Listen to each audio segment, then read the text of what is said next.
ketahui bahwa hukum daripada kurban itu yang ringannya adalah sunnah muakkad. Bahkan ada di antara sebagian para ulama yang mengkategorikan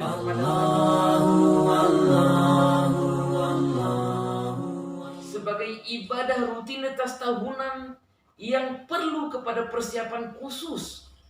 Yang kita ketahui bahwa hukum daripada kurban itu yang ringannya adalah sunnah muakkad.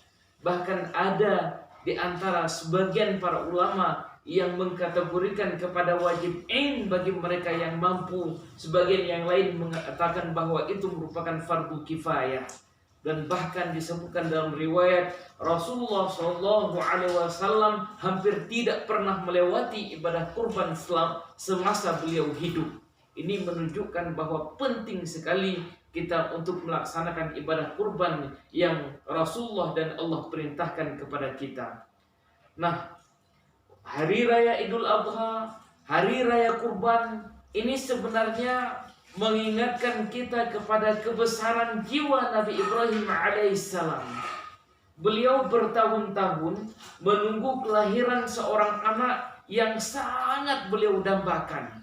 Jadi beliau berdoa kepada Allah, beliau meminta kepada Allah, kemudian ketika Allah mengabulkan terhadap apa yang beliau pinta, dan akhirnya Allah berikan kepada beliau seorang anak yang tampan, seorang anak yang sehat, yang soleh. Dan ketika anak tersebut berumur 13 tahun, Allah memerintahkan kepada Nabi Ibrahim alaihissalam untuk menyembelih putranya. Dan ini sebenarnya bisa kita bayangkan Bapak Ibu sekalian, ketika kita berada pada posisi Nabi Ibrahim, ini perasaan tidak rela pasti menguat.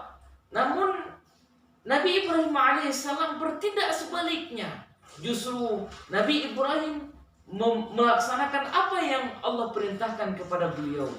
Nabi Ibrahim ikhlas melepaskan putranya untuk menunaikan firman Allah. Dan kisah ini dapat kita baca dalam surah As-Saffat ayat 102 sampai 107. Dan di sini kita dapat mengambil hikmah.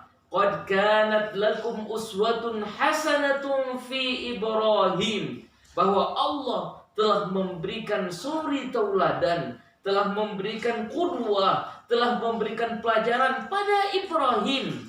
Pada Ibrahim tentang kebesaran jiwa seorang tua. Umat muslim seharusnya menjadikan Ibrahim alaihissalam panutan karena rela mengorbankan kepentingan pribadi dan menjalankan kebenaran sesuai dengan apa yang Allah dan Rasulullah perintahkan. Walladzina ma'ah, dan orang-orang bersama Ibrahim pun, kita lihat bagaimana seorang anak yang berbakti kepada kedua orang tua.